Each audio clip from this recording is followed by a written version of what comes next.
170 ሺህ ብር አንድ ሰው ቀብራለሁ። አልገባኝም። 170 ሺህ ብር ብታስከፍል ጉርጓዱን አንተ ቆፍረህ አመቻችተህ ሳጥን አንተ አዘጋጅቼ ጉርጓድ አዘጋጅላለሁ። አንተ የምትጠበቅብህ መሞት ብቻ ነው። በጌታስ ኧረ በሕይወት እኖራለሁ አትወሰኝ። ምን ነው ቆይ ትኖራለህ እኮ አትሞትም።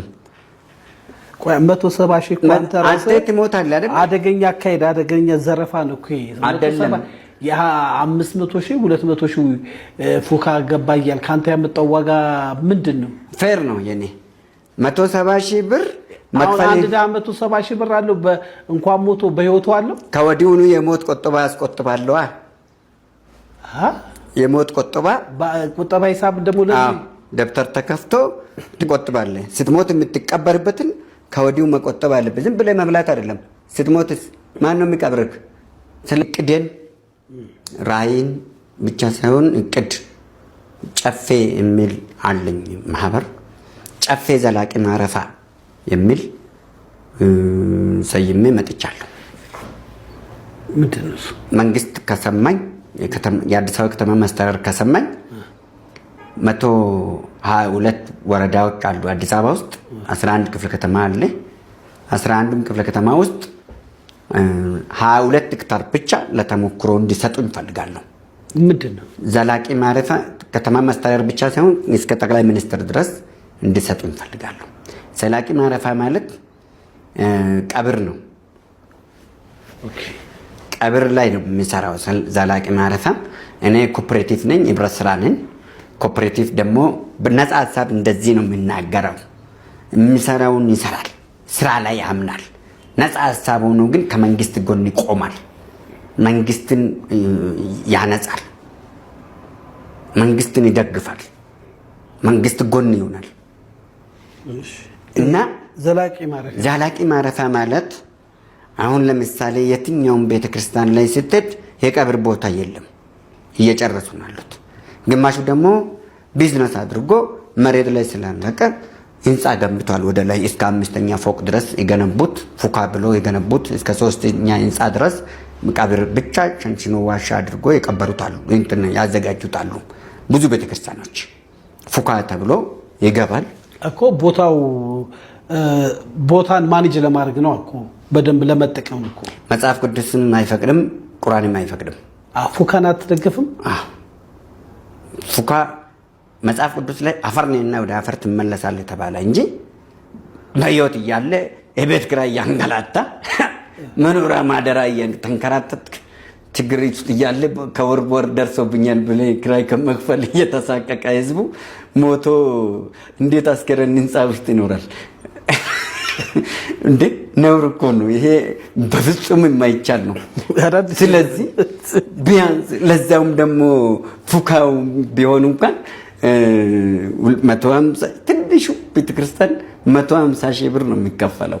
ምኑ ዛሬ ላይ ፉካ ላይ ለመቀበር 150 ሺህ 250 ሺህ እስከ 500 ሺህ ካቴድራል ስላሴ ለመቀበር እስከ 500 ሺህ ብር ድረስ ከፍያለሁ ብሎ ባለፈው ላይ አንተ ሚዲያ ላይ አልሰማኝም? አንተ ሚዲያ ላይ እና ይሄንን አጥንተ የተመጣጠነ ቀብር ቦታ ለማዘጋጀት ለዛውም እኮ 500 ሺህ ብር ከፍለ 250 ሺህ ብር ከፍለ 150 ብር ከፍለ ፍታትና ፉካ ነው የሚሰጥ እንጂ ሌላ ፓኬጅ የለውም።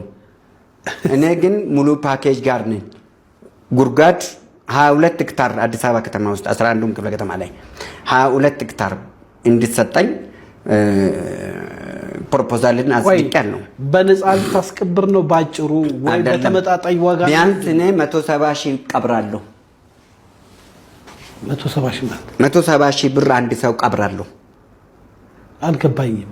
170 ሺህ ብር ብታስከፍል ጉርጓዱን አንተ ቆፍረህ አመቻችተህ ሳጥን አንተ አዘጋጅቼ ጉርጓድ አዘጋጅላለሁ። አንተ የምትጠበቅብህ መሞት ብቻ ነው። በጌታስ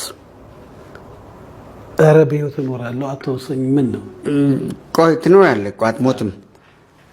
ቆይ 170 ሺህ እኮ አንተ ራስህ ትሞታለህ አይደል? አደገኛ አካሄድ፣ አደገኛ ዘረፋ ነው እኮ አይደለም።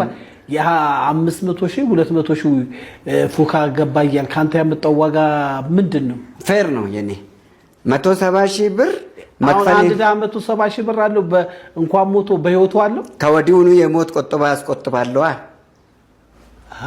የሞት ቆጠባ ሂሳብ ደግሞ ለዚህ ደብተር ተከፍቶ ትቆጥባለህ። ስትሞት የምትቀበርበትን ከወዲሁ መቆጠብ አለብህ። ዝም ብለህ መብላት አይደለም። ስትሞትስ ማን ነው የሚቀብርህ? ስለዚህ እድር አለ ከሌለ እድር ማለት ለምንድን ነው የሚጠቅመው? እድር ላይ ብቻ ሳይሆን ይሄንንም መቆጠብ አለብህ። እድሩ ከፍ ብሎ ወደዚህ መጣ ማለት እኮ ነው። ትቆጥባለህ፣ ስትሞት ትቀበራለህ። ስትቀበር አፈር ጉድጓድ ቆፍርላለሁ፣ ወደ ታች ቆፍርላለሁ፣ ጉድጓድ ቆፍርላለሁ። ሳጥን እኔ ነኝ የሚገዛው የሚቀብርህበት። አስከሬንክ የሚሄድበትን ትራንስፖርት እኔ ነኝ የሚያቀርብልህ።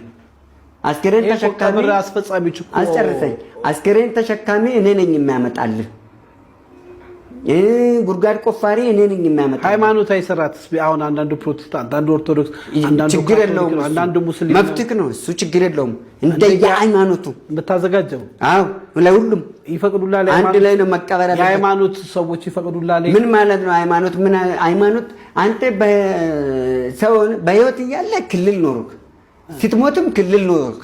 ምን አገባህ? ስለ ክልል አይደለም ያወራው፣ ስለ ሃይማኖት ነው። ሃይማኖት አሁን አንዳንድ ሰው ሲሞት ደብረ ሊባኖስ ቅበሩኝ፣ እሱ ሀብታም ነው፣ እሱ ባለሀብቶች ናቸው። አሁን ኢትዮጵያ አልጋፋም ብያልክ ነው። ኢትዮጵያ ውስጥ አዳምጠኝ። ኢትዮጵያ ውስጥ የሃይማኖት ክልል አስፈላጊ አይደለም። አሁን እኮ እያልክ ያለው ስትሞት የምትቀበርበት አፈር ይሄ የሙስሊም ነው፣ ይሄ የኦርቶዶክስ ነው፣ ይሄ የፕሮቴስታንት ነው፣ ይሄ ካቶሊክ ነው፣ ይሄ ዋቂ ፈታ ነው ብለህ ልትለኝ ነው እኮ የምትፈልገው። እንደዛ አይነት ነገር ግራ ገብቶኝ ራሱ ራዩ ራሱ አዲስ ነው የሰማው። እኔ ለመጀመሪያ ሀገር ኋላ ቀሪ ስለሆነ ነው። አሁን እኮ ሀገሪቷ አሁን መሬት ላይ በፕሮጀክት ያለቀ ጉዳይ እኛ ይሁን ተሼ ልንገርህ፣ በቅርብ ወደ ተግባር ይገባል። ተሼ አዳምጠኝ። የኛ ሀገር ኋላ ቀሪ ነን እኛ። አገሪቷ ቀድማን ሄዳለች። የሀገሪቷ መሪ ሄዷል፣ ልማቱ ሄዷል፣ ስልጣኔው ሄዷል፣ ቴክኖሎጂው ሄዷል። እኔና አንተ እዛው ቁጭ በሉ ሆነናል። አሁን አቶ ሰኝ እኔ እንደው አንድ ሰው ምን ማረጋገጫ አለው? አሁን ቆጥቦ ሰው እሞታለሁ ካለ በኋላ ብሩን ይዘበት ተሞክሮ በትልሰ አንተ ስራስ ደግሞ አያርግብህና ቋሚ አይደለም ሟች ነን። ይሄንን ራይስ እንዴት ይቀጥላል? ይቀጥላል። አሁን በቅርብ ጊዜ ጠብቅ። አሁን በቅርብ ጊዜ ቀብር ጀምራለሁ። እኔ ባልጀምርም መንግስት ራሱ እንዲጀምር፣ ይሄ ወደ ተግባራ እንዲገባ መንግስትን ራሱ ሳይወድ በግድ ወደዚህ እንዲገባ አንድ ሰው በህይወቱ እያለ ኑሮን ለማሸነፍ ይቆጥብ፣ መኪና ለመግዛት ጥቃቅን ስራዎችን ሰርቶ ለማደግ ይቆጥብ። አሁን ደግሞ መልኩን ቀይረ ሌሎች ሿሿ እንደሰሩት ያልተበላበት ይሄንን ሐሳብ አመጣ ብሎ ለሚጠይቁ ሰዎች ምንድነው መልስ? አየህ ይሄ ነው ቢሉ ነው ያልኩት። ችግር ውስጥ እኮ ነው ያላችሁት ሲሉ ነው የምንነጋገረው። አንተ ራስህ እያልከኝ እኮ ነው አሁን ጀመርከኝ አይደለ? አሁን ይኸውልህ ልንገርህ፣ አሁን በፊትም እየቆጠብክ እኮ ነው